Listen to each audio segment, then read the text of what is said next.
কুড়ি দিন থেকে নৌকা বন্ধ করে রেখেছে। হ্যাঁ, জাহাজ মালিক তোর নৌকা বন্ধ রেখেছে, প্যাসেঞ্জার তোর নৌকা যেতে দিচ্ছে না। আর আমার বাপ দাদারা মানে আজকে অনেক দিন থেকেই নৌকা বেয়ে আসছে, মানে মানিকচক ঘাট বাঁধ থেকে আমরা প্যাসেঞ্জার নিয়ে গেছি। এর আগে বাবা আমার দাদারাও নৌকা চালিয়েছে, মানিকচক বাঁধ থেকে প্যাসেঞ্জার নিয়ে গেছি, কোনো অসুবিধা হয়নি। আজকে এই মালিক, এই গুন্ডা মালিক এসে নৌকা সব মানে মাঝে মধ্যে করেই বন্ধ করে দেয়। হুট করে চালাচ্ছে, আবার হুট করে আবার বন্ধ করে দেয়। একটু জল বাড়ছে কি বাড়ছে না, নৌকা বন্ধ করে দিচ্ছে। কিন্তু লঞ্চ কি বন্ধ হচ্ছে না? লঞ্চ বন্ধ হচ্ছে না, লঞ্চ মানে চালাচ্ছে আর নৌকা বন্ধ করে দিচ্ছে। ঢুকিয়ে আছে লঞ্চও ঢুকিয়ে দিচ্ছে, লঞ্চ বন্ধ করছে, লঞ্চ চালাচ্ছে, নৌকা বন্ধ করে দিচ্ছে। এর আগে লঞ্চ চলতো, বন্যার সময় লঞ্চ চলতো, বাস থেকে আমরা প্যাসেঞ্জার এনে দিয়েছি, ফেরি হিসাবে প্যাসেঞ্জার এনে দিয়েছি, কোনো অসুবিধা হয়নি। আর আজকে হঠাৎ করে নৌকা বন্ধ। কি বলবেন? আমরা এরকম নৌকা 3 দিনের টাইম নিয়েছে, যদি চালু না করে দেয় তাহলে আমরা বিক্ষোভে বসবো। কী করবো এখন? লঞ্চ বন্ধ করতে হবে, লাস্টে লঞ্চ বন্ধ করে দেবেন? হ্যাঁ, কী করবো তাহলে? বিক্ষোভ করে লঞ্চ বন্ধ করতে হবে। ঠিক, আপনার নামটা বলবেন? অনেশ মণ্ডল। সমস্যাটা হচ্ছে যে আমাদের নৌকা আজকে 21 দিন ধরে বন্ধ হয়ে আছে। আচ্ছা, হ্যাঁ, কেন? আমরা যখন খোঁজ নিতে যাচ্ছি তো এইবারে বলছে যে আমরা কিছুই, আমাদের কোনো আদেশ নেই ডিএম অফিস থেকে। ওপার থেকে যাচ্ছি তো ওপারে বলছে যে ওপারে এসডিওর বাহানা করছে, ঘাট মালিক যে বলছে এসডিও থেকে বন্ধ করেছে। কাগজ টাগজ দেখাচ্ছে? না, কোনো কাগজ দেয়নি আমাদেরকে, বা কোনো কাগজও দেখায়নি। আচ্ছা, ওপরে যদি নৌকায় নিয়ে যান তাহলে কি হচ্ছে? ও থানায় তুলে নিচ্ছে, হ্যাঁ, প্রশাসনকে দিয়ে তুলে নিচ্ছে। আচ্ছা, হ্যাঁ, মারধরও করে আর তুলে নিয়ে যায় পুলিশ। তারপরে কি আটকে রাখে, তারপরে আমরা নিজের প্রসেসে দিয়ে তারপরে ছাড়াই। হ্যাঁ, ওরা কোনো প্রসেস নেয় না।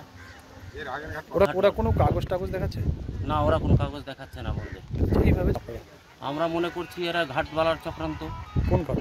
এই সোনু সিং এর চক্রান্ত। আগেও তো ঘাটবালা ছিল, ও আমাদেরকে নিয়ে চলতো। হ্যাঁ, এতদিন ধরে আমরা তিন পূর্বপুরুষ চলে গেল, আমার দাদা বাবা, আমরা চালিয়ে আসছি। এখন আমাদের নৌকা তো আজ থেকে নাই, জাহাজের আগে থেকে আমাদের নৌকা আছে। হ্যাঁ, ঘাট মালিক চক্রান্ত করছে। কেন উনি চক্রান্ত কেন করছে? কি মনে হয়? ও বলতে চাইছে যে জল বেড়ে গেছে। হ্যাঁ, বাহানা দেখাচ্ছে, কিন্তু জল তো বাড়ার কোনো সম্ভব না, জল তো এমনি কম আছে। চলছে দেখছি। হ্যাঁ, লঞ্চ চলছে, কিন্তু শুধু নৌকাটা বন্ধ রেখেছে। নৌকাটাই বন্ধ রেখেছে। লঞ্চের মালিক কে? লঞ্চের মালিক হলো সোনু সিং। আচ্ছা, আর উনি? হ্যাঁ, উনি করছেন। মানে নিজের ফায়দা লুটার জন্য এটা? নিজের ফায়দা লুটার জন্য আমরা রীতিমতো ওকে কর দিই। হ্যাঁ, 10 টাকা 15 টাকা টিকিট যে জায়গায়, সে জায়গায় ওরা 30 টাকা নেয় এখানে। এবং আমরা যে যাই ওখানে তো আমার 10 টাকা করে পার হেড প্যাসেঞ্জার আমাদেরকে দিয়ে দিতে হয়। তোলা নেই?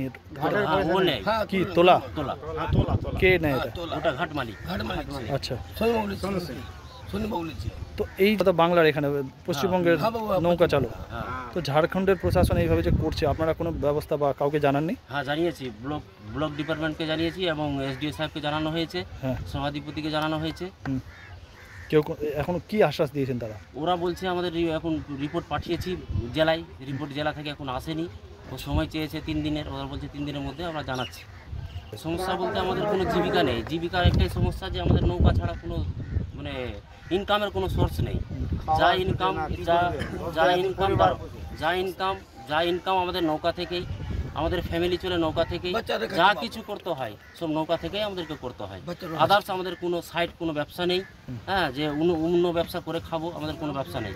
আমাদের জমি জায়গাও নেই এক কাঠাও, সব নদীর গর্ভে তলিয়ে গেছে। হ্যাঁ, আমরা 4 দফা নদীতে পড়েছি। এই প্রশাসন যদি ব্যবস্থা। সমস্যা হয়ে গেছে এইটুকাই যে আমরা দীর্ঘদিন ধরে কিন্তু নৌকা চালিয়েছি, আমার বাপ ঠাকুররাও চালিয়েছে। আগের যে ঘাটওয়ালা ছিল সে কিন্তু বিবেক বিবেচনা করে সবাইকে ব্যবহার করেছে। এই গুন্ডার ঘাট নেওয়ার পর থেকে এই মাঝে মধ্যে আমরাকে কিন্তু হানাহানি করে দিচ্ছে। কখনো এই যে ঘাট মালিক এবং ঘাট চালকেরা, হ্যাঁ, এই করতে গতবারে 1-1.5 মাস নৌকা বন্ধ থেকে হাতে পায়ে ধরে নৌকাটা খোলালো। এইবার যেখানে সেখানে শুনছি নৌকাটা নাকি মানিকচক ঘাট থেকে একদম টোটাল তুলে দেবে। হ্যাঁ, এই পর্যন্ত আমরা এত চিন্তায় পড়েছি সবটি মাঝি যে আমরা এখন অনাহারে এই কদিন ধরে দিন চলে যাচ্ছে। হ্যাঁ, এর আগে যে আমার এই ঘাটে আইন নাই নৌকা চলার, ওর বক্তব্য। হ্যাঁ, আমি আপনারাকে ডাকতে এই কারণেই বাধ্য হয়েছি যে আমি কিন্তু এই মানিকচক ঘাটের নৌকার পরিচালক, আমি ব্যবহার করি, ডিসিশন দিয়ে চালাই। ওরা এত অসুবিধায় পড়েছে, না খেয়ে শেষ পর্যন্ত আমার বাড়ি যেয়ে কাঁদতে বাধ্য হয়েছে, কাজে আমি ওদের সমর্থনে আজকে আসতে বাধ্য হয়েছি। এটা হ্যাঁ, ওরা একমাত্র এইটুকাই লোভে করছে যে আমার ইচ্ছা মতনের টিকিটের পয়সা নেব। হ্যাঁ, কখনো 30 টাকা নিচ্ছে, কখনো 40 টাকা নিচ্ছে, কখনো 25 টাকা নিচ্ছে, কখনো গাড়ির ভাড়া বেশি নিচ্ছে, কখনো কম নিচ্ছে। এই করে ওরা নিজের প্যাসেঞ্জার গোছাবো বলেই চিন্তা ভাবনা করে এই কাজটা করেছে। আচ্ছা, হ্যাঁ হ্যাঁ, জল কিছুটা বেড়ে যাচ্ছে। কিছুটা বেড়ে আছে, সেই জন্য আপনাদের নৌকা বন্ধ রেখেছে। তো লঞ্চ কেন চলছে সেটা কিন্তু ওরাই বলবে। আমরা এর আগে কিন্তু দেখেছি যখন অসুবিধা ছিল, সরকারি চিড়া গুড় বিল্লি করার জন্য ফ্লাড হতো, তখন আমাদের ওখানে নৌকাটা লিত। সেই সময়ও কিন্তু এখান থেকে নৌকা লোড করে, হালকা লোড করে আবার রাজমহলে গিয়ে ওখান থেকে আবার আপনার ওই ঝাড়খণ্ডেও বন্যা ফ্লাডে কিন্তু গেছে।